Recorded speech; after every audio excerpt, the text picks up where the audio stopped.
ओम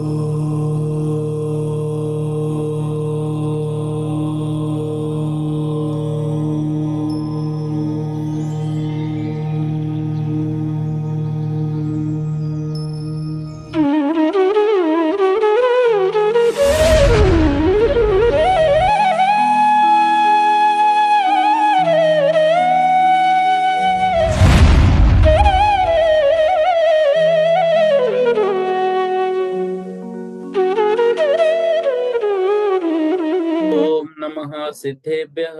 ओम नमः सिद्धेभ्यः। ओम नमः सिद्धेभ्यः। सिद्धं शुद्धं पनमिय जिनिन्दवरनेमि चन्दमकलङ्कम् गुणरयन भूषणुदयं जीवसपरुवणं मोक्षम। बोलो देवादिदेव 1008 श्री हंसनाथ भगवान की जय।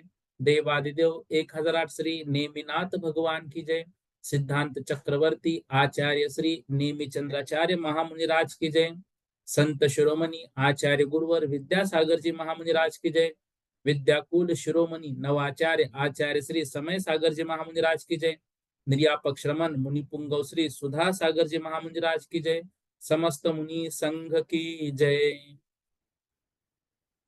देखिएगा, 2 दिन से जो विषय हमारा चल रहा है, उस विषय को हम थोड़ा सरलता से कैसे समझ सकते हैं, उसका एक रिवीजन रूप में लेकर आज हमारा जो योग अधिकार है ये लगभग पूर्ण हो जाएगा।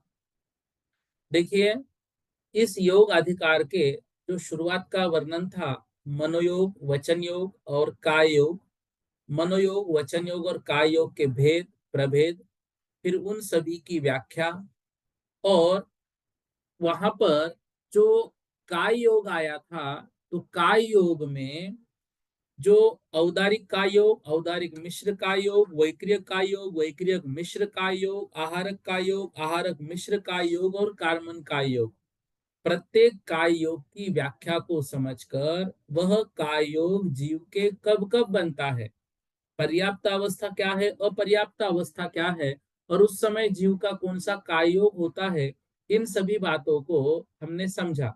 और ये विषय लगभग सभी को समझने के लिए योग मार्गना में आसान भी है और समझने के लिए भी है, और साथ ही साथ सभी योगों को पढ़कर हमें हमारे योगों को कैसे बनाना है, और जो अयोगी जिन हैं और जो केवली भगवान हैं, उनके विषय का भी वर्णन हमें समझने में आसान है।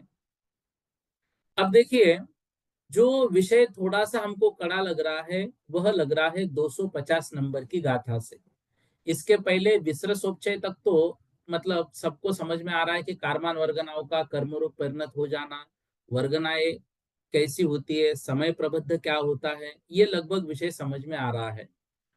अब देखिए, 250 नंबर की गाथा के अर्थ में लिख रहे हैं, उत्कृष्ट योग को आदि लेकर जो जो सामग्री तत्त कर्म या नो कर्म के उत्कृष्ट संचय में कारण है, उस सामग्री के मिलने पर औदारिक आदि 5 ही शरीर वालों के उत्कृष्ट स्थिति के अंत समय में अपने अपने कर्म और नो कर्म का उत्कृष्ट संचय होता है। अब इस विषय को देखो कैसे समझना है। अभी हमने ये समझा कि कारमान वर्गनाएं जब कर्मरूप परिणत होती है, तो कारमान वर्गनाएं कर्मरूप परिणत होती है, तो वह वर्गना कर्मरूप परिणत होते समय वह कर्म कितने वर्गनाओं से बना हुआ है, इस बात को हम समझते हैं।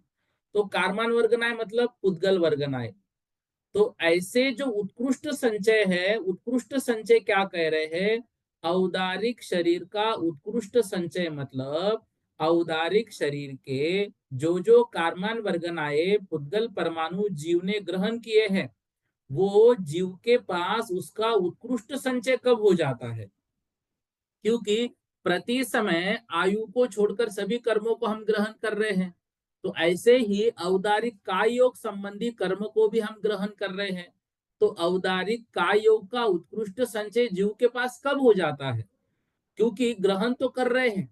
एक बात और पड़ी थी कि प्रति समय समय प्रबद्ध कारमान वर्गनाओं को हम ग्रहण कर रहे हैं और प्रति समय समय प्रबद्ध कारमान वर्गनाओं का उदय भी आ रहा है, लेकिन समय प्रबद्ध कारमान वर्गनाओं का बंध करना मतलब वो अनंत है, और जो उदय में आ रहा है समय प्रबद्ध वो उससे थोड़ा सा हीन है। तो उदय में नहीं आ रहा है, मतलब सारा उदय में नहीं आ रहा है जितना बंधा है।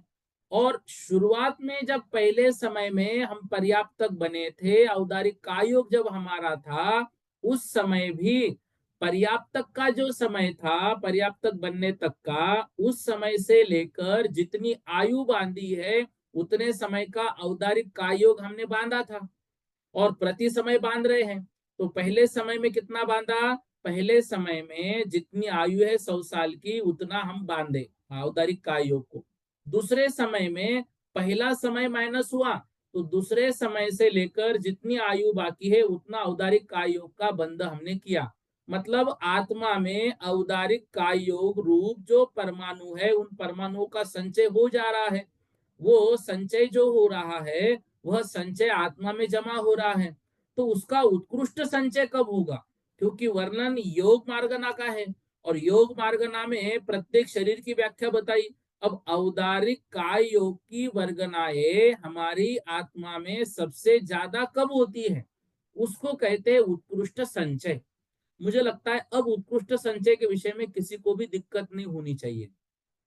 कल कक्षा होने के बाद लगभग जो 10-12 लोगों के प्रश्न थे, सभी का यही प्रश्न था कि उत्कृष्ट संचय क्या है, क्यों है। तो ये बात उत्कृष्ट संचय के विषय में याद रखनी है कि औदारिक आदि जो शरीर होते हैं उन पांचों ही शरीर वालों की उत्कृष्ट स्थिति के अंत समय में, अब देखो, प्रति समय औदारिक काय योग को वो जीव बांध रहा है। बांधते बांधते बांधते जब उस जीव का अंतिम समय आएगा, अंतिम समय आने पर अंत समय में अब क्या हो गया, शुरुआत से लेकर अभी तक जो बंद होना था वो सब आत्मा में इकट्ठा है, और जो उदय में आ रहा है समय प्रबद्ध उतना तो आ ही रहा है, साथ में गुण हानि भी हो रही है। गुण हानि का मतलब यहाँ पर यह समझना, जैसे 100 साल के हमने आयु बांधी थी तो 100 साल का औदारिक कायोग भी हमने बांधा है। तो औदारिक कायोग को 100 साल में जितने समय होंगे उतने निषेकों में हम बांटेंगे। अब उतने निषेक उदय में आते जाएंगे। तो गुण हानि मतलब अब क्या हो गया, जैसे ये 100 है तो हमने यहाँ पे जैसे उदाहरण के लिए 5-5 का ग्रुप बनाया।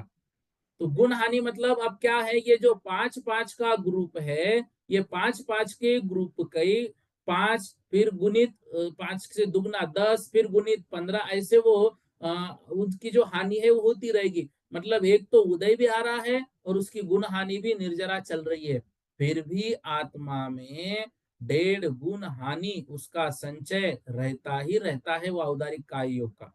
तो ऐसा प्रति समय संचय चल रहा है। तो अंत समय में अपने अपने कर्म और नो कर्म का उत्कृष्ट संचय हो जाता है। अंत समय में क्या होगा, वो इकट्ठा होते होते बहुत ज्यादा हो जाएगा। मतलब देखो, एक गुब्बारा हमने लिया, उस गुब्बारे में हम पानी भर रहे हैं, पानी भर रहे हैं। कब तक भरना है? मान लो 1 घंटे तक उसमें हमें पानी भरते रहना है। मतलब थोड़ा थोड़ा पानी उसमें, जैसे 100-100 ml पानी हमें उसमें डालना है, तो हम 100 ml पानी डाल रहे हैं, 1 घंटे तक भरना है। अब है भाई, जितना बांध रहे समय प्रबंध उतना नहीं, उदय में तो उससे कम आता है। तो मान लो उसको हमने नीचे से क्या कर लिया, एक सुई से छेद कर लिया उस गुब्बारे को। अब वहां से पानी जो है लीकेज हो रहा है, तो उतना उदय में वो आता चल रहा है उस गुब्बारे से, लेकिन ऊपर से 100-100 ml तो शुरू है, वो लीकेज कितना रहेगा। अब ऐसे करते करते करते अब ये बताओ, उस गुब्बारे में सबसे ज्यादा पानी का संचय कब होगा? तो उत्तर सीधी सी बात है, कब आएगा? 1 घंटे का जो अंतिम मिनट होगा, उस अंतिम मिनट के अंतिम सेकंड में उस गुब्बारे में सबसे ज्यादा पानी होगा। उसी तरह से कर्म और नो कर्म का उत्कृष्ट संचय औदारिक आदि पांचों शरीर वालों के उत्कृष्ट स्थिति के अंत समय में, जिसने, और वो भी उत्कृष्ट स्थिति जिसने बांधी, मान लो किसी को हमने बोला था आपको आधा घंटा ही पानी डालना है, किसी को हमने बोला आपको पौन घंटा पानी डालना है, किसी को हमने बोला कि आपको 50 मिनट पानी भरना है, किसी को हमने बोला कि आपको 55 मिनट है, और किसी को हमने बोला कि 60 मिनट है। तो उत्कृष्ट स्थिति इसमें से क्या होगी? 60 मिनट वाली की। तो जिसकी 60 मिनट की उत्कृष्ट स्थिति होगी उसी के अंत समय में तो सबसे ज्यादा पानी उसमें होगा। 55 वाले के अंत समय में नहीं होगा, क्योंकि बाकी जो 5 मिनट जो पानी वो और भर रहा है, तो ज्यादा पानी तो उसी गुब्बारे में होगा ना, कि जिसके 50 मिनट मतलब 60 मिनट के लिए उसको पानी डालने का मौका मिला था।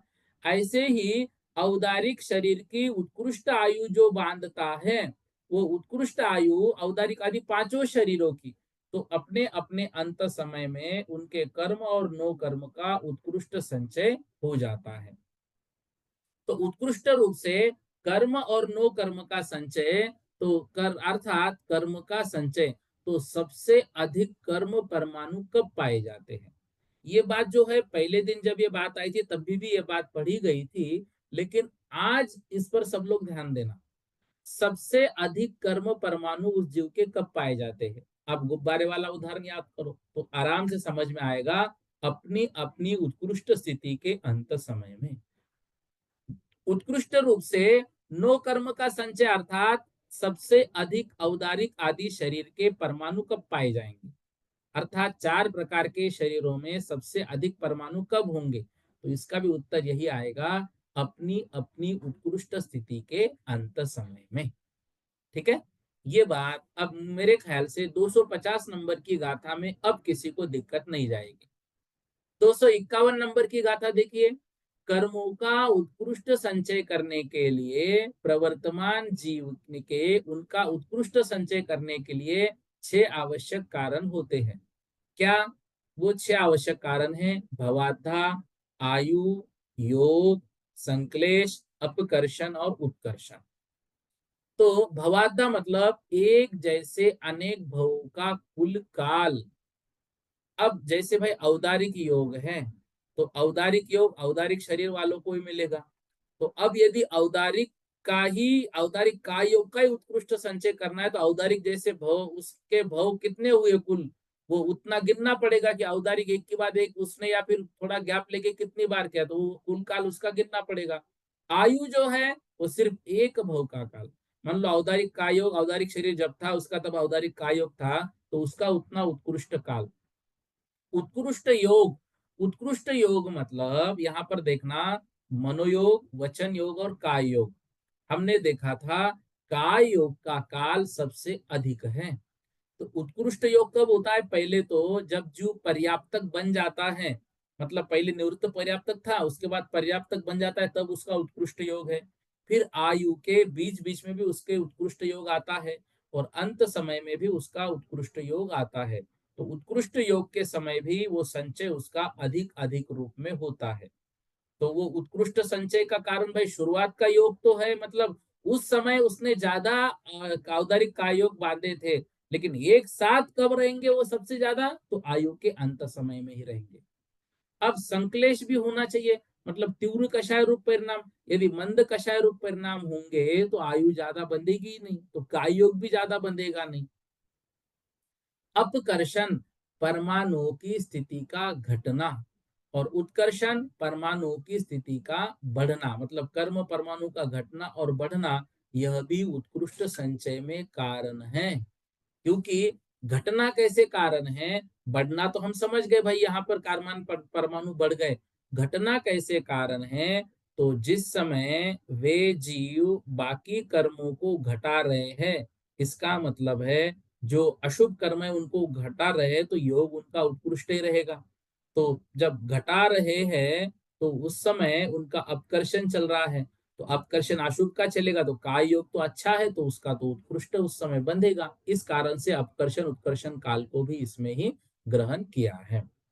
ठीक है, अब 252 नंबर की गाथा देखिए, उसका अर्थ, उन औदारिक आदि 5 शरीरों की बंध रूप उत्कृष्ट स्थिति, औदारिक की 3 पल्य, वैक्रियक की 33 सागर, आहारक की अंतर्मुहूर्त, तेजस की 66 सागर, कार्मन की सामान्य से 70 कोड़ा कोड़ी सागर, प्रमाण और विशेष से ज्ञानावरण दर्शनावरण वेदनीय अंतराय की 30 कोड़ा कोड़ी सागर, और मोहनी की 70 कोड़ा कोड़ी सागर, नाम और गोत्र की 20 कोड़ा कोड़ी सागर और आयु कर्म की 33 सागर। इस प्रकार बंध के प्रकरण में सबकी उत्कृष्ट स्थिति होती है। यह हमने बंध में भी पढ़ा था कि कौन सा जो शरीर है और कौन सी आयु जो है वह जीव उत्कृष्ट स्थिति कब बांधता है। तो औदारिक की उत्कृष्ट स्थिति 3 पल्ले की, यह हमने किसकी देखी थी? देव गुरु और उत्तर गुरु में रहने वाले मनुष्य तिर्यंच की। वैक्रियक की 33 सागर है, आहारक की अंतर्मुहूर्त है, तेजस की 66 सागर है और कार्मन की जो है सामान्य से 70 कोड़ा कोड़ी सागर विशेष अपनी अपनी कर्म स्थिति प्रमाण है। अब देखिए, ये तो सबसे सामान्य रूप से सभी की संख्या, ये तो सबको मालूम है। 253 नंबर की गाथा देखो। औदारिक, वैक्रियक और आहारक, इन तीनों शरीरों में से प्रत्येक की उत्कृष्ट स्थिति संबंधी गुण हानि आयाम का प्रमाण अपने अपने योग्य अंतर मुहूर्त मात्र है। तेजस तथा कार्बन की उत्कृष्ट स्थिति संबंधी गुण हानि का प्रमाण यथा योग्य पल्ले के असंख्यातवे भाग मात्र है। अब यहाँ पर इन 3 बातों को समझिए, गुण हानि आयाम और नाना गुण हानि।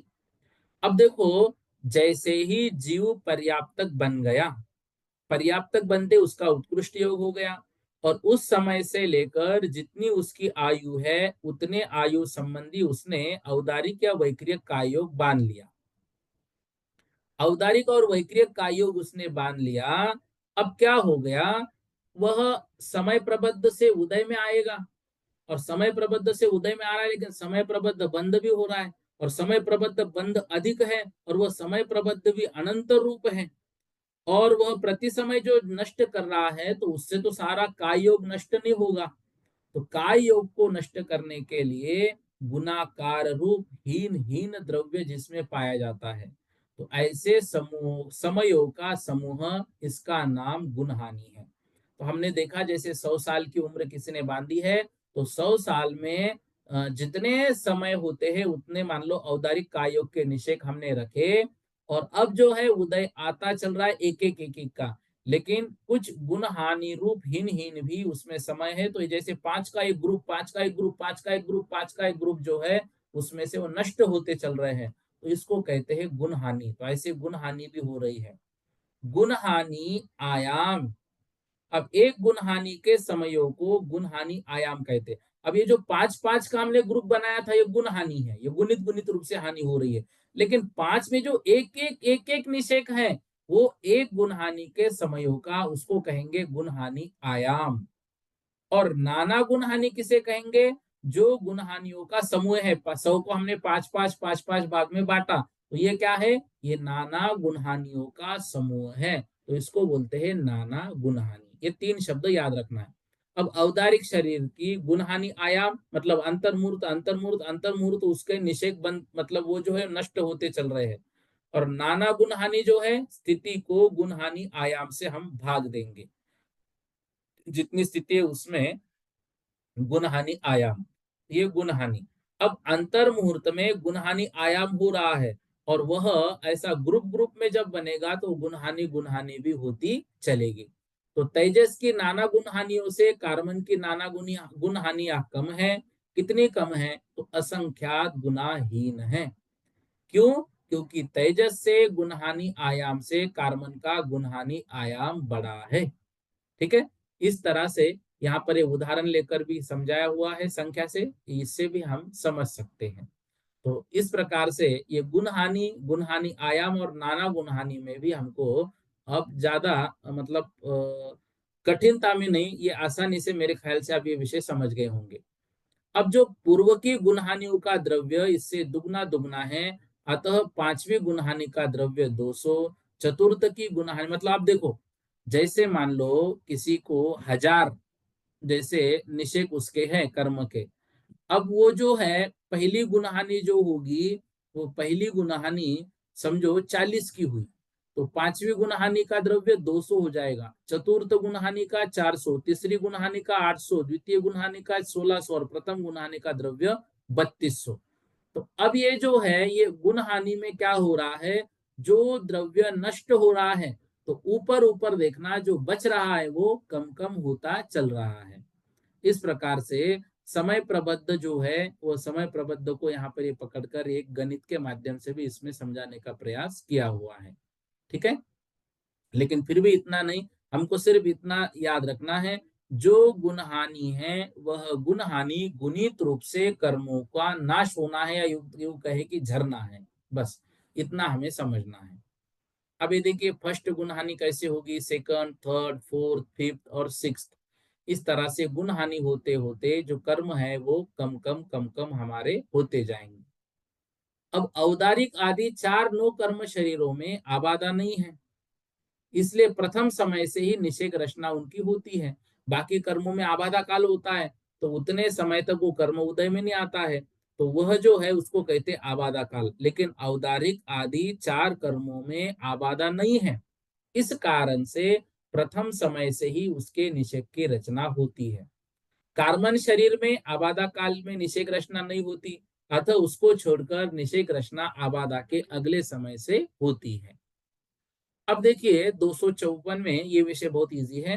प्रति समय एक समय प्रबद्ध का बंध होता है और एक समय प्रबद्ध का ही उदय होता है, तथा कुछ कम 1.5 गुना हानि गुणित समय प्रबद्धों की सत्ता रहती है। अब प्रति समय हमारे जो कर्म बंध हो रहा है वो एक समय प्रबद्ध, अच्छा कहने को एक समय प्रबद्ध है, लेकिन ये अनंत परमाणु है और एक ही समय प्रबद्ध का उदय हो रहा है, तो ये समय प्रबद्ध उदय का जो बंध की अपेक्षा से उदय का कम रहेगा। अच्छा, फिर शेष कितना बच रहा है, तो 1.5 गुना गुण हानि गुणित समय प्रबद्ध, मतलब गुण हानि में गुणित गुणित रूप से नष्ट हो रहा है, उस गुण हानि से भी 1.5 गुना हानि, मतलब उससे भी 1.5 गुना हानि से गुणित करने पर जितने समय प्रबद्ध होंगे उतने समय प्रबद्ध सत्ता में रहते। अब सोचो, एक समय में एक समय प्रबद्ध का बंद हो रहा है और एक समय प्रबद्ध का उदय हो रहा है, गुण हानि भी चल रही है जो सत्ता में कर्म है। अब एक गुण हानि नहीं, 1.5 गुण हानि, 1.5 गुण हानि से गुणित करना है, तो गुण हानि भी एक ग्रुप है और वह भी ग्रुप 1.5 ग्रुप को लेना है, तो 1.5 गुणहानि गुणित समय प्रबद्ध को हम करेंगे तो उतनी सत्ता अभी भी है, मतलब सत्ता में वो बंध और उदय की अपेक्षा से ज्यादा जो संचय है उस कर्म का है। इस कारण से आयु के अंत समय में सबसे ज्यादा उत्कृष्ट संचय उस कर्म का, मतलब औदारिक आदि का योग का होता है। अब देखिए 255 नंबर की गाथा। औदारिक और वैक्रियक शरीर में यह विशेषता है कि इन दोनों शरीरों में बध्यमान समय प्रबद्धों की स्थिति भुक्त आयु से अवशिष्ट आयु की स्थिति प्रमाण हुआ करती है और इनका आयु के अंत समय में 1.5 गुना हानि मात्र उदय तथा संचय होता है। देखो ध्यान से, औदारिक और वैक्रियक शरीर में यह विशेषता है, इन दोनों शरीरों में बध्यमान समय प्रबद्धों की स्थिति भुक्त आयु से अवशिष्ट आयु की स्थिति प्रमाण हुआ करती, जितनी आयु होगी उससे जो अब अवशिष्ट आयु है उतने आयु प्रमाण उसका का योग वहां पर बचेगा। तो इनका आयु के अंत समय में 1.5 गुना हानि मात्र उदय और संचय रहता है, आयु के अंत समय में 1.5 गुना हानि मात्र उदय और संचय इनका रहता है। अब तेजस का बंध कितना हुआ, प्रति समय एक समय प्रबद्ध, उदय एक समय प्रबद्ध। औदारिक का बंध एक समय प्रबद्ध हो रहा है, उदय प्रथम समय में एक निषेक उदय में आया। देखो ये एक समय प्रबद्ध भी आप कहाँ बांट दिया, एक निषेक में, द्वितीय समय में दूसरा निषेक आया, तृतीय समय में तीसरा निषेक आया, ये भी समय प्रबद्ध है लेकिन निषेक रूप में है। और यहाँ का जो बंध का समय प्रबद्ध है वो कितना ज्यादा है, और सत्ता कितनी बची है, कुछ कम 1.5 गुना हानि को गुणित करेंगे हम समय प्रबद्ध से, तो उतनी सत्ता बच रही है। आहारक, मतलब औदारिक और वैक्रिक तो सेम है, आहारक में बंध एक समय प्रबद्ध है, उदय जो है उदय अंत समय, मतलब जितना बचेगा उतना उदय है, और कुछ कम 1.5 गुना हानि गुणित समय प्रबद्ध ही उसका उदय है और उतनी उसका सत्ता है, क्योंकि ये आहारक का जो है अंतर मुहूर्त मात्र ही प्रमाण हमने पढ़ा हुआ है। अब देखो, औदारिक शरीर का उत्कृष्ट संचय कब होता है, तो 3 पल्ले की आयु जिसकी है, ऐसे स्थिति वाले देव कुरु तथा उत्तर कुरु में उत्पन्न होने वाले तिर्यंच और मनुष्यों के चरम समय में औदारिक शरीर का उत्कृष्ट संचय होता है। अब जो तीन पल्ले की स्थिति है देवकुरु और उत्तर कुरु में, यहाँ पर जो तिर्यंच और मनुष्य है, इन मनुष्यों के चरम समय, चरम मतलब उत्कृष्ट समय, तो उत्कृष्ट समय कौन सा? अंतिम। चरम समय मतलब, चरम का अर्थ उत्कृष्ट, चरम का मतलब जो समय चल रहा है उसका आयु के भोगने का जो अंतिम समय होगा, वो अंतिम समय में औदारिक का उत्कृष्ट संचय होगा। क्यों? उस समय उनका जो योग स्थान है उसमें एकांतानुवृद्धि जब होती है तो एकांतानुवृद्धि निरंतर बढ़ती बढ़ती बढ़ती बढ़ती बढ़ती बढ़ती हुई चलती है अपर्याप्त अवस्था में, और जब वो पर्याप्त बनता है तो उस समय उसका जो उत्कृष्ट योग स्थान होता है। और जन्म का पहला समय, तो उत्कृष्ट योग स्थान कब बनता है? जन्म के पहले समय में। फिर दूसरे, तीसरे, चौथे, पांचवें, छठवें समय जो हुआ, तो जीव संख्या की अपेक्षा जो है वो आगे आगे ऐसा जो आठवां समय आएगा वो योग व मध्य काल जो रहेगा, उस समय भी उत्कृष्ट योग आता है। और फिर नीचे जघन्य जघन्य ऐसा होता चलता है, और आयु के अंत समय में भी उत्कृष्ट योग आता है। औदारिक शरीर के उत्कृष्ट संचय की सामग्री, क्या क्या सामग्री है? तीन पल्ले की आयु होनी चाहिए, और वह आयु लेकर देवकुरु और उत्तर कुरु में जन्म हुआ शरीर होना चाहिए। ऋजु गति से उसने पहले समय में ही जन्म लेना चाहिए, क्योंकि बाकी समय में भी हमें समय नहीं गंवाना है। अब जैसे तीन पल्ले की आयु किसने लेकर वो जन्म लेने के लिए विग्रह गति से आ रहा है, अब उसमें मान लो वो चार समय, अच्छा तीन मोड़े लेकर आ रहा है, तो इन तीन पल्लों में से ही चार समय की आयु जाएगी ना, क्योंकि विग्रह गति की जो आयु है वो अभी जो आयु हम लेकर चल रहे उसमें से माइनस हो रही है। इसलिए रुजु गति से जो आएगा वो पहला ही एक ही समय उसका वेस्ट होगा, बाकी समय तीन समय जो एक्स्ट्रा जा रहे हैं मोड़ वाली के वो उसके नहीं जाएंगे। इसलिए रुजु गति से उत्पन्न भव के प्रथम समय से उत्कृष्ट योग के द्वारा आहार का ग्रहण करता है, और उत्कृष्ट वृद्धि से बड़े हुए उत्कृष्ट योग स्थानों को वह बहुत बार ग्रहण करता है। अब उत्कृष्ट वृद्धि उससे बढ़ रही है और उत्कृष्ट योग स्थानों को बहुत बार वो ग्रहण करता है। अब सबसे लघु अंतर मुहूर्त काल द्वारा वह पर्याप्त हुआ। पर्याप्त भी अंतर मुहूर्त में होता है जीव, लेकिन उसमें भी देखो, जो अंतर मुहूर्त में सबसे लघु अंतर मुहूर्त होगा उसमें वो पर्याप्त हो जाएगा। मतलब पर्याप्त होने के लिए भी जो पूर्ण अंतर मुहूर्त है वो नहीं ग्रहण करेगा, उसमें से लघु अंतर मुहूर्त, ताकि वहां जो उसने तीन पल्ले की आयु बांधी उसके जो काय योग का काल है वो अधिक से अधिक उसका निकालने के लिए बता रहे हैं। अब वचन योग की शलाका और काल अल्प है उसके, और मन का भी अल्प है, तो मतलब काय योग का ही वहां पर अधिक रहेगा। ऐसे जीव के औदारिक से संबंधित उत्कृष्ट संचय की सामग्री होगी। मनोयोग का काल भी अल्प है, नखादि भी अल्प है, आयु काल के मध्य कदाचित विक्रिया भी नहीं होती है, क्योंकि विक्रिया करेंगे तो वैक्रिय काय योग उनका हो सकता है, तो वो भी बीच में नहीं करेंगे। और जीवितव्य काल की स्तोक शेष रहने पर योग मध्य के ऊपर अंतर्मूर्त काल रहा। अंतिम जीव गुण हानि स्थानांतर में अवली के असंख्यात्वे भाग प्रमाण काल तक रहा।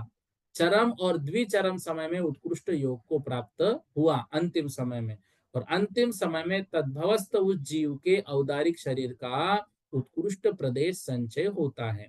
अब देखो, जो प्रकृति बंध, प्रदेश बंध, अनुभाग बंध हम पढ़ते हैं ना, प्रदेश मतलब क्या है, कितने परमाणुओं से बना है, तो उसी को बोलेंगे उत्कृष्ट प्रदेश संचय। ठीक है।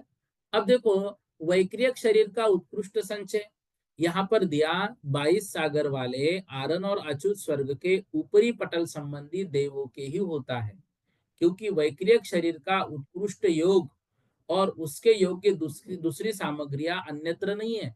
अब हमको लगता है कि भाई इससे ऊपर 33 सागर वाले जो देव है उनका उत्कृष्ट संचय होना चाहिए, उनके वैक्रिय काय योग जो है वो है, लेकिन वैक्रिय काय योग योग्य उत्कृष्ट योग और जो दूसरी सामग्री चाहिए वो उनके पास नहीं है, इसलिए उनका उत्कृष्ट संचय नहीं होगा। तो 22 सागर की स्थिति वाले आरन और अच्युत कल्प के देवों में उत्कृष्ट संचय होता है। शेष सब औदारिक शरीर की तरह ही ऊपर का जानना है, नक्षेत्र तो इनको होते नहीं है, इसलिए उसकी बात ही नहीं है। और विक्रिया भी जो है इनकी अल्प की होती है, आरन और अच्युत स्वर्ग के देवों की।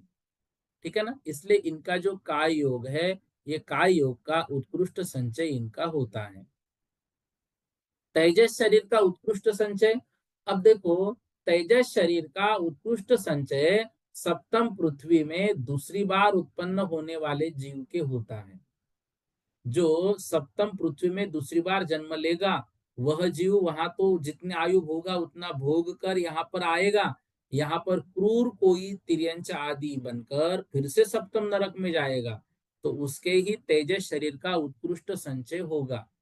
और कार्बन शरीर का उत्कृष्ट संचय अनेक बार नरकों में भ्रमण करके सप्तम पृथ्वी में उत्पन्न होने वाले जीव का होता है, क्योंकि कर्म ज्यादा कौन बांधेगा भाई। जो जो नरकों में भ्रमण कर रहा है, नरकों में सबसे ज्यादा संकलेश परिणाम होंगे, नरकों में ही सबसे ज्यादा पाप रूप जीव के परिणाम होंगे।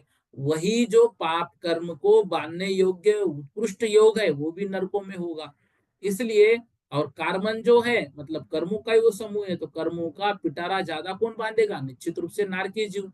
तो उत्कृष्ट कार्बन शरीर का उत्कृष्ट संचय अनेक बार नरकों में भ्रमण करके सप्तम पृथ्वी में उत्पन्न होने वाले जीव के होता है। आहारक शरीर का उत्कृष्ट संचय प्रमत्त विरत के ही औदारिक शरीरवत अंत समय में होता है। ठीक है ना।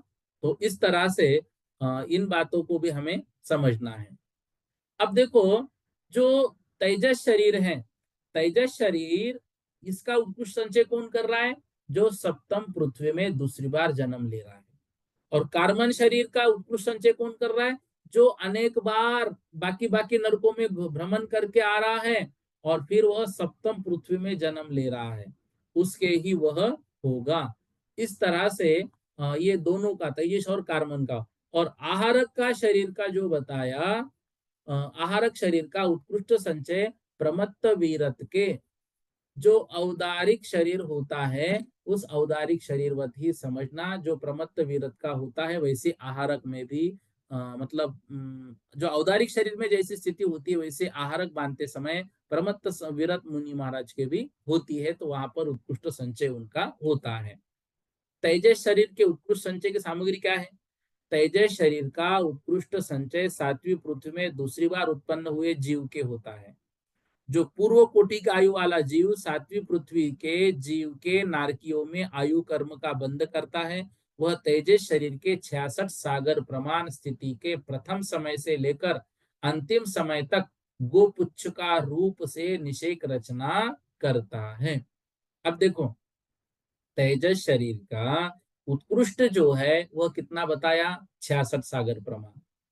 अब 66 सागर प्रमाण वह तेजस शरीर को यदि वो बांध रहा है, तो 66 सागर तो आयु कहीं की है ही नहीं है, 33 सागर है।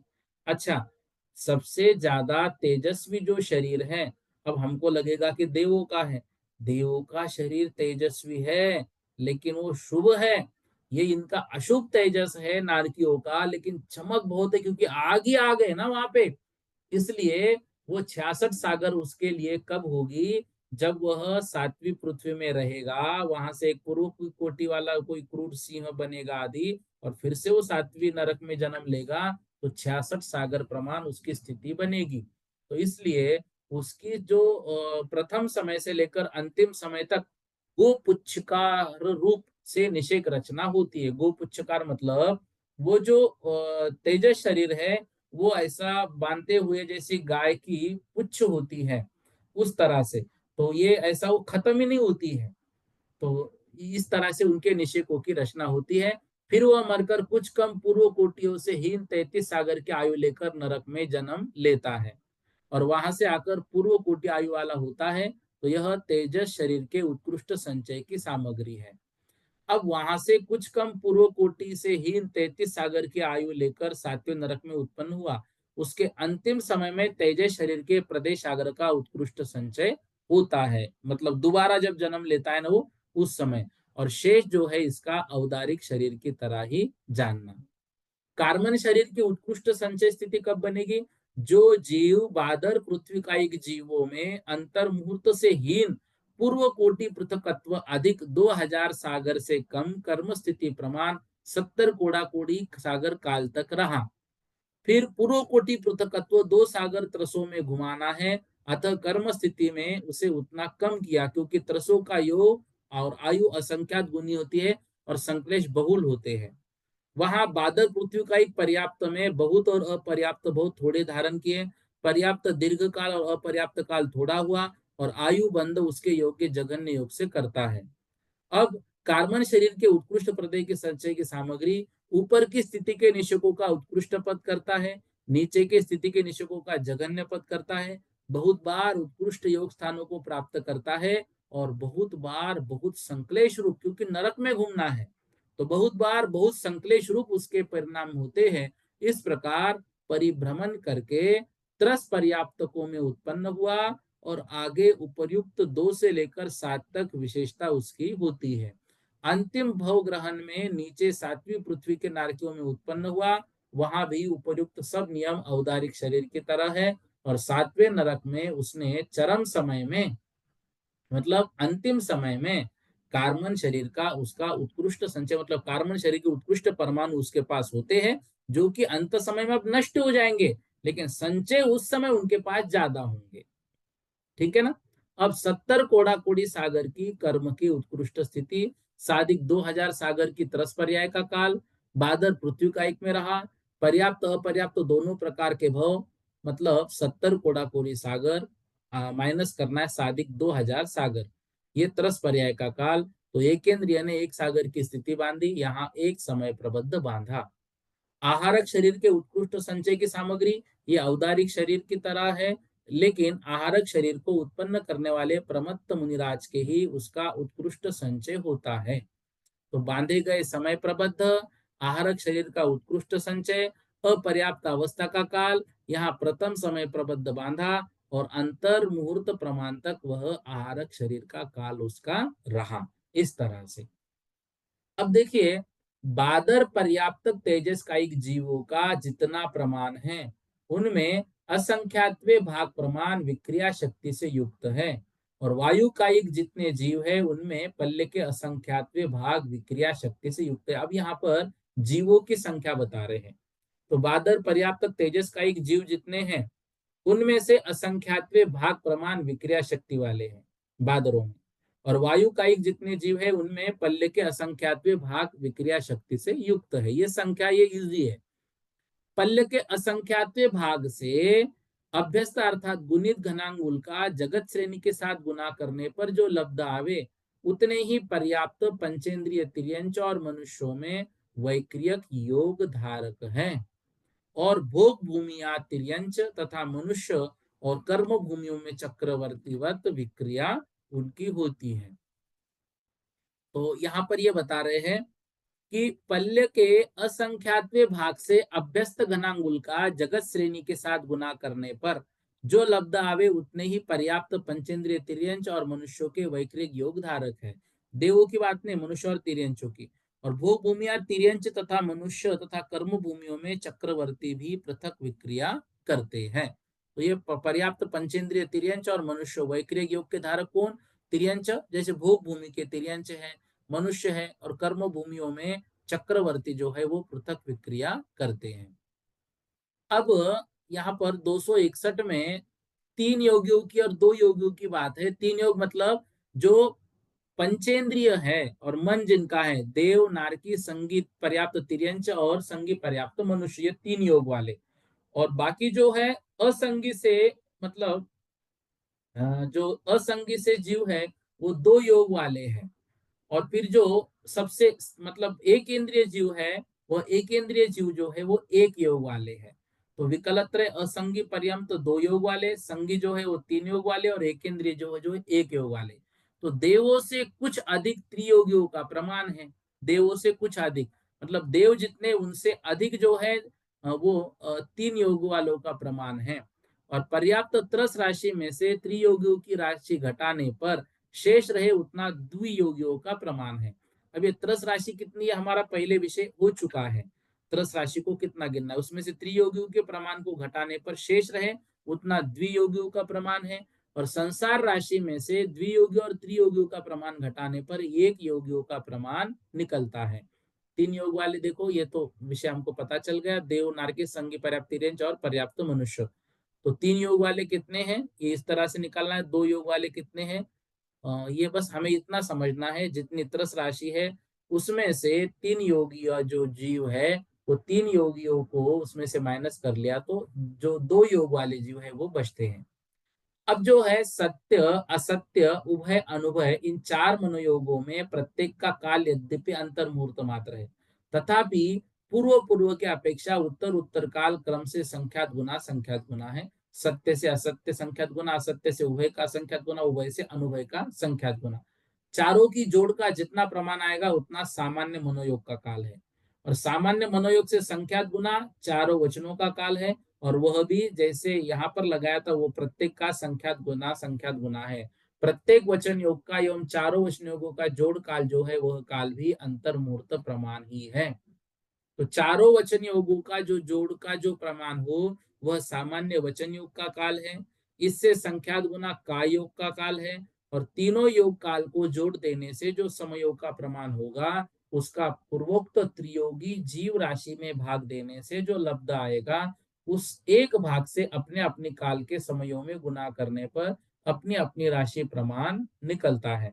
मतलब अब देखो, काय योग का जो उत्कृष्ट प्रमाण बताया तो उसमें अभी मनोयोग और वचन योग का भी जो अंतर मुहूर्त है उसमें भी उन्होंने भेद किए, तो वो कैसे कैसे होता है। अब कार्मन का योग, औदारिक मिश्र का योग, औदारिक का योग के समय में एकत्रित होने वाले कार्मन योगी, औदारिक मिश्र योगी तथा औदारिक का योगी जीव कितने हैं? ये अनंतानंत होते हैं।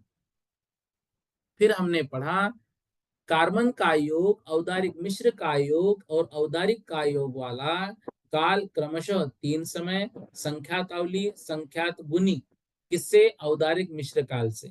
इन तीनों को जोड़ देने पर जो समयोग का प्रमाण हो उसका एक जीव राशि में भाग देने से लब्ध एक भाग के साथ कार्बन काल का गुना करने पर कार्बन का योगी जीवों का प्रमाण निकलता है। इसी प्रकार उसी एक भाग के साथ औदारिक मिश्र काल और औदारिक काल का गुना करने पर औदारिक मिश्र का योगी और औदारिक का योगी जीवों का प्रमाण होता है। ये गाथा भी कल हमने पढ़ी थी। यहाँ पे बस जो कार्बन का योग, औदारिक मिश्र का और औदारिक का योग का काल 3 समय, संख्यात अवली और संख्यात गुणित है। ये किससे? औदारिक मिश्र काल से। मतलब औदारिक मिश्र काल को 3 समय से, संख्यात अवली से और संख्यात से गुणित करेंगे। इन तीनों को जोड़ देने से जो समयोग का प्रमाण हो उससे एक योगी जीव राशि में भाग देने से जो लब्ध उत्तर प्राप्त होगा, तो कार्बन काल का गुना करने पर कार्बन का योगी जीवों का उतने कार्बन का योगी जीव है। तो वैसे तो सभी जीव कार्बन का योगी है ही, लेकिन वो उसकी संख्या। इसी प्रकार से उसी एक भाग के साथ औदारिक मिश्र काल और औदारिक काल का गुना करने पर औदारिक मिश्र का योगी और औदारिक का योगी जीवों का प्रमाण होता है। 266 नंबर की गाथा ये भी हो गई थी। संख्यात वर्ष की स्थिति वाले उसमें प्रधानतया जघन्य 10,000 वर्ष की स्थिति वाले व्यंतर देवों का सोपक्रम और अनुपक्रम। तो मतलब सोपक्रम मतलब वो क्रम से कब तक उत्पन्न हो रहे हैं, और अनुक्रम मतलब उनमें गैप कब कब आ रहा है। तो वे अवली के असंख्यात पे भाग और संख्यात अवली प्रमाण है। मतलब उपक्रम काल क्या है? निरंतर उनकी उत्पत्ति से सहित अवली का असंख्यात भाग। और अनुक्रम काल मतलब उत्पत्ति उनकी कब कब नहीं रहेगी, तो 12 मुहूर्त अर्थात संख्यात अवली जो है उनकी उत्पत्ति नहीं हो सकती है। ये किसकी है? ये व्यंतरों की 10,000 आयुष्य वाले जो है वो व्यंतरियों की होती है। इस तरह से अब जो है 267 नंबर की गाथा हमको आज पढ़नी है। अब मुझे बोलो, अब ये विषय जो है थोड़ा सा समझ में आया होगा। विनीता दीदी जी आप क्या पूछ रहे हैं इसमें?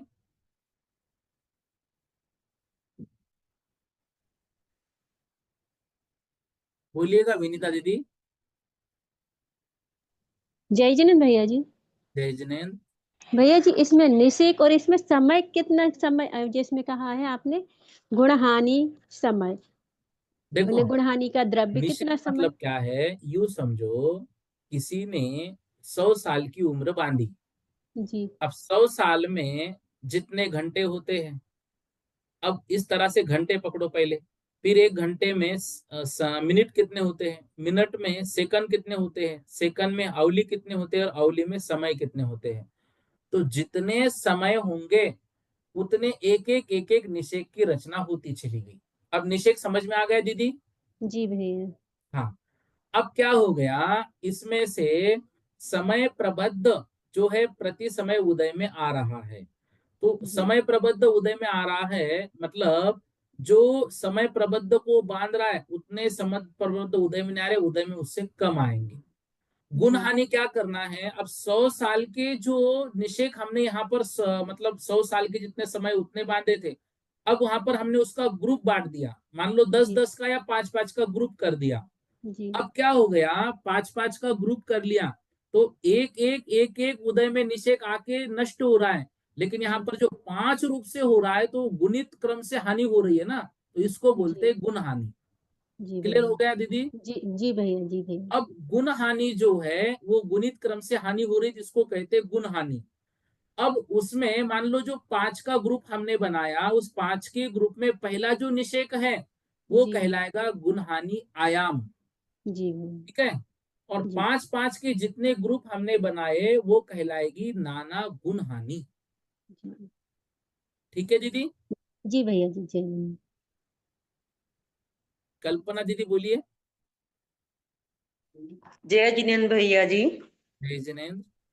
भैया जी एक मतलब प्रश्न ये है कि जैसे कोई महाराज जी द्वारा या वो लिखा गया कुछ भी लिखा गया है तो उसके प्रकाशन में यदि कोई सहयोग किया जाता है तो उसका क्या फल मिलता है किसी राशि के द्वारा कि इनकी जो पुस्तक छप जाए तो पुस्तक छपने में कोई जैसे कोई राशि का सहयोग किया जाता है तो उसका क्या फल मिलता है क्या है मतलब वो सही है इसमें करना। देखो, हाँ ग्रंथ के प्रकाशन में हमने जी तत्वार सूत्र में पढ़ा था कि ग्रंथ का प्रकाशन हो रहा है मतलब ज्ञान का विकास वहां पर हो रहा है। तो जी ज्ञान के विकास में देने में हमें कोई दिक्कत नहीं, ग्रंथ का प्रकाशन होना चाहिए। ठीक है, हम्म लेकिन जी एक बात उसमें थोड़ा सा हमको ये ध्यान रखनी चाहिए, कहीं हम्म एक ही ग्रंथ को बार बार छपाया तो नहीं जा रहा है।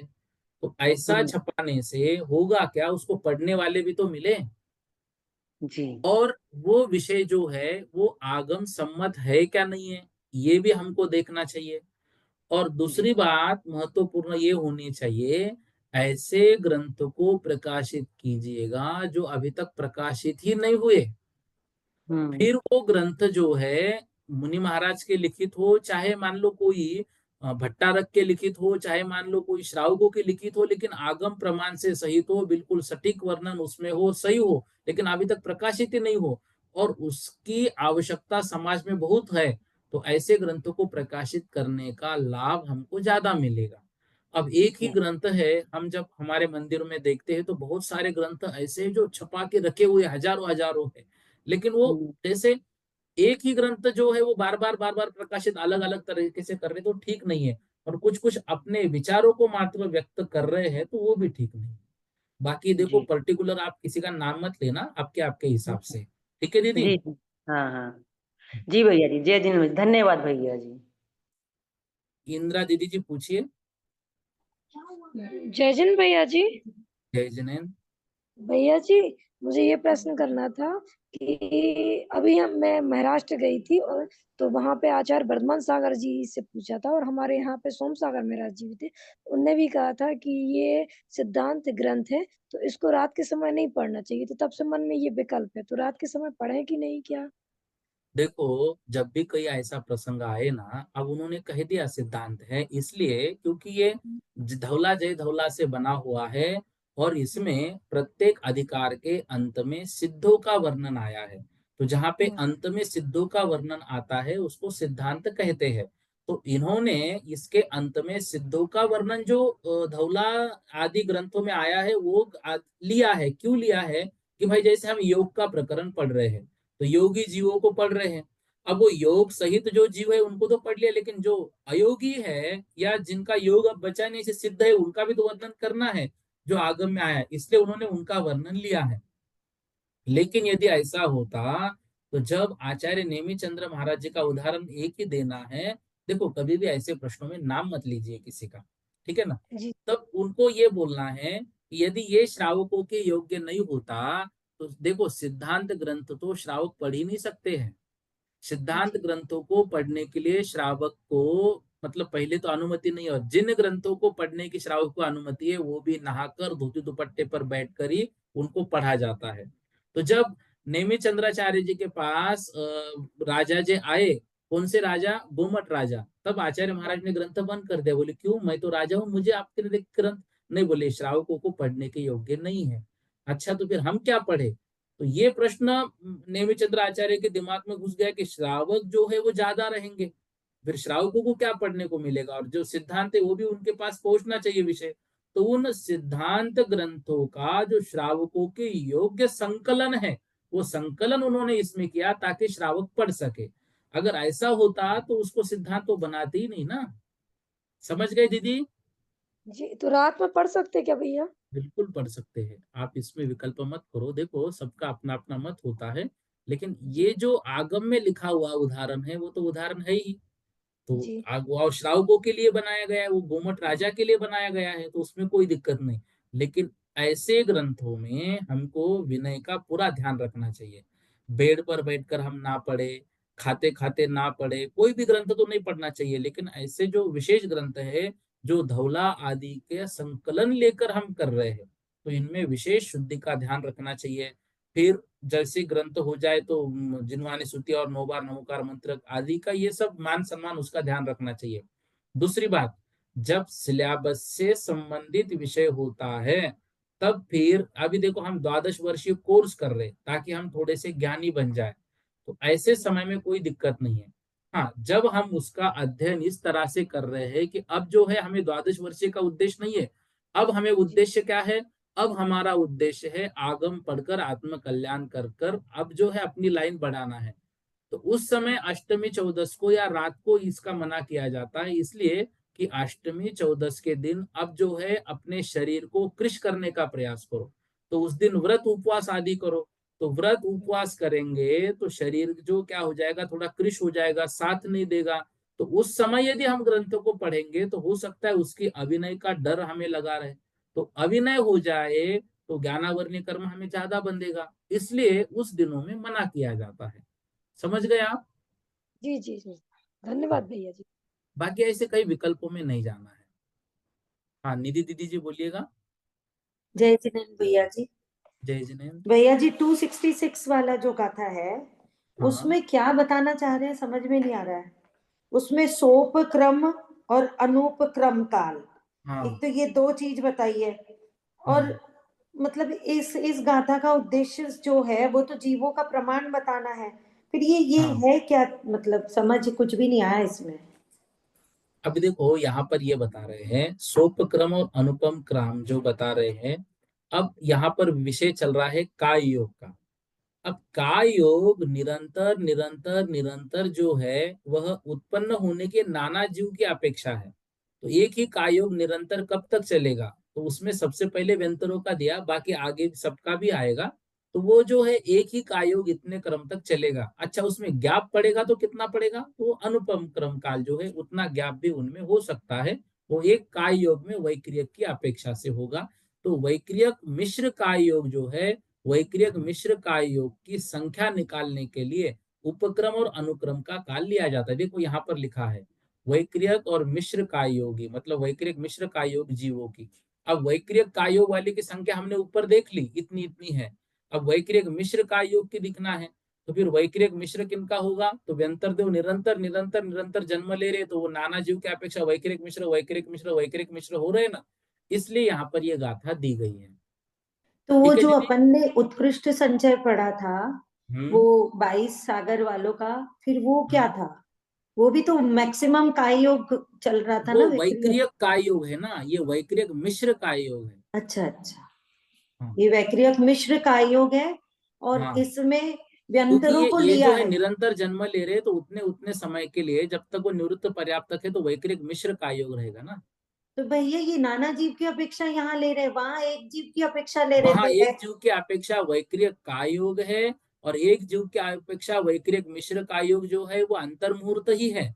अब नाना जीव की अपेक्षा कितना चलेगा, इसलिए सोपक्रम और अनुक्रम यहाँ पर बताया है। तो नाना जीव की अपेक्षा व्यंतर देवों में ज्यादा चलेगा ऐसा? हाँ नाना जीवों की अपेक्षा, क्योंकि इतने व्यंतर लगातार जन्म ले सकते हैं। तो व्यंतर के वैक्रिक मिश्र का काल इतना रहेगा, बाकी जो है वो लगातार इतना नहीं रहेगा। ऐसा क्यों? अब व्यंतरों में देखो सबसे ज्यादा मतलब जो है सम्यक दृष्टि कम रहेंगे। अब वहां पे जाने वाले व्यंतर जो है, व्यंतर यत्र तत्र विचरण करते हैं, तो जो चंचल व्यक्तिमत्व है यहाँ से जाएंगे तो व्यंतरों में ही जन्म लेंगे, इसलिए। इसका मतलब ये भी समझे कि व्यंतरों में संख्या सबसे ज्यादा। वैसे तो ये बताते हैं ना कि वैमानिक जो है वो सबसे कम है और बाकी जो नीचे है वो ज्यादा है, तो वो उसमें भी ज्यादा है। व्यंतरों की संख्या हो सकता है अधिक है, तो हाँ हाँ। उसको भी और एक बार देखना पड़ेगा। लेकिन व्यंतर इसलिए अधिक है क्योंकि मिथ्या दृष्टि बहुत है, मंद कषाई वाले तो जन्म व्यंतरों में लेते हैं। और हम पढ़ते भी है ना कि भाई व्यंतर ही आते हैं अधिकतर। हाँ हाँ हाँ। अभी भवनवासी और ज्योतिष का तो इतना वर्णन नहीं आया है ना, जी जी। इसलिए। ठीक, थैंक यू भैया। जी। नीलम दीदी बोलिएगा। निधि दीदी, एक मिनट, निधि दीदी। या हाँ, आज का विषय से जो उत्कृष्ट संचय वगैरह का प्रकरण लगभग क्लियर हो गया होगा ना। जी, थोड़ा तो हुआ है, एक बार और हाँ पढ़ेंगे तो शायद और हो हाँ जाए। हाँ, ठीक है ना, मतलब सभी के लिए आसान हो जाए, इसलिए इनको डबल ले लिया आज। जी भैया। हाँ भैया जी जय जिनेंद्र। हाँ दीदी बोलिएगा। हाँ भैया जी, आप वो पेपर भेजिए ना मुझे, क्योंकि मेरा हाँ हाँ कोर्स ठीक है वैसे। ना दीदी, मैं भेजता हूँ कल आपको। एक्चुअली ग्रुप पर आप नहीं है क्या सप्तम वर्ष के? हाँ भैया, शायद आपने जोड़ा तो है पर उसमें आया नहीं था ना, मतलब मैंने, क्योंकि मेरा डिलीट हो गया था ना बीच से। अच्छा अच्छा, ठीक है, तो मैं भेजता आप हूँ। ना पेपर भेज हाँ एक बार दीजिएगा प्लीज तो थोड़ा। व्हाट्सअप कर दीजिएगा वापस। हाँ नहीं, मैंने आपको मैसेज किया था, हाँ कल एक बार आपने प्लीज शायद देखा। वापस कर दीजिएगा। हमारे स्कूल जी। में क्या ट्रेनिंग चल रही है अभी, वो ये जो नया शिक्षा नीति आई है ना उसकी, अच्छा अच्छा। तो वहां हाँ पे ओके। मोबाइल हमको अलाउड ही नहीं है। सब वो जाते हैं तो मोबाइल जमा करने पड़ते हैं, तो शाम को 5:30 6:45 बजे वो दे देते हैं। अच्छा भैया जी, हाँ, आपने पद्म सागर महाराज जी के लिए बोला था ना नमोस्तु बोलना। पद्म किसके लिए? सागर, पद्म सागर महाराज जी का आप हाँ, निरामय पहचानते हैं? सागर जी की बात हुई थी ना सागर में। नहीं नहीं, छिंदवाड़ा में थे पद्म सागर जी, प्रसाद सागर जी के साथ, हाँ शायद हाँ आपने। हाँ, बोलो ना। भाई सभी को नमस्तु, ऐसा तो अपना कुछ नहीं, जो हाँ महाराज है मैंने सभी कल, को। हाँ कभी हार हो गया महाराज जी का, मैंने कल बोला था उनको, परासिया गई अच्छा थी तो। अच्छा, अभी ठीक भी है आज ठीक है। प्रसाद सागर जी का विहार हुआ तो वहीं से आ रही हूँ, रास्ते में आपका अच्छा अच्छा, अटेंड किया क्लास मैंने। नहीं बहुत बढ़िया बहुत बढ़िया। अभी बिहार में ज्यादा से ज्यादा जाने की सोचना, क्योंकि कल बहुत भयंकर घटना घटित हो गई। जी भैया जी, हम लोग कल जी। जा रहे हैं ना चौके लेके, अभी हाँ दो हाँ, तीन दिन में चलेंगे। ठीक जी है दीदी। ठीक। ओके, जय जिनेंद्र जी। सुलेखा दीदी जी बोलिएगा। जय जिनेंद्र भैया जी। जय जिनेन्द्र। ये जैसे ये क्लास रहती है तो इसको कुछ काम करते करते या कुछ भी अपन कर रहे हैं तो उसको सुन सकते हैं क्या? देखो कोशिश करनी चाहिए कि ये जो आगम हम पढ़ रहे हैं इस समय हम दूसरा काम ना करें, 1 घंटा के तो वक्त है, क्योंकि महाराज आगम भैया पढ़ जी, रहे हैं। नहीं इतना जैसे स्वाध्याय में नहीं उतना कवर कर पाते, नहीं याद रहता, जैसे पढ़ते बुक नहीं रखते हैं, सिर्फ सुनते रहे बस, ऐसा तो कर सकते हैं क्या? देखो वो राजमार्ग नहीं बनेगा, लेकिन यदि बाकी सब काम करने की अपेक्षा यदि सुन रहे हैं तो बात अलग है। आप समझो मेरी बात, ठीक है ना। भाई काम करते समय आप यदि फिल्मों के गाने सुन रहे हैं उस अपेक्षा से ये ठीक है, लेकिन इसको राजमार्ग नहीं लगाना कि भाई हम बाकी काम करते करते ये क्लास पढ़े, तो फिर समझ में नहीं आएगा। वो तो भाई एक ठीक है कि हमारा उपयोग उस समय अच्छा रहे, उस हिसाब से आप पढ़ रहे हैं, तो उसका उतना फल नहीं मिलेगा। ठीक है ना दीदी? जी। जी भैया जी। विजया दीदी बोलिएगा।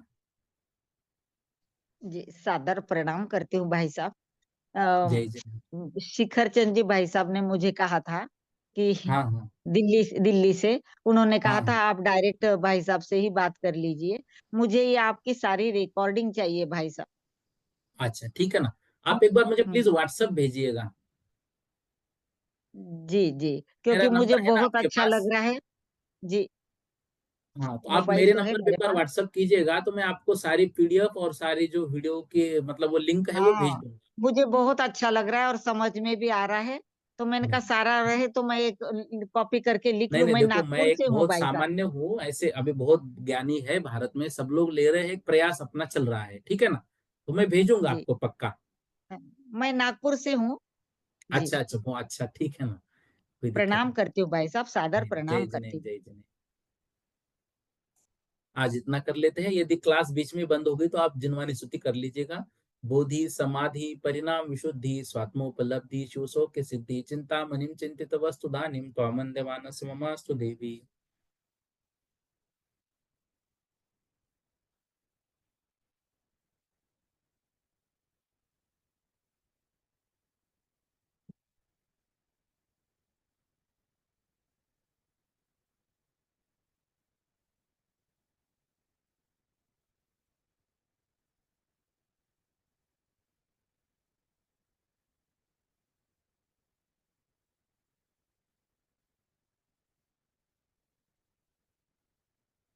बोलो द्वादशांग जलवानी माता की जय, सिद्धांत शास्त्र की जय, सभी प्रतिमाधारियों को सादर वंदना, बाकी सभी को सादर जय जने।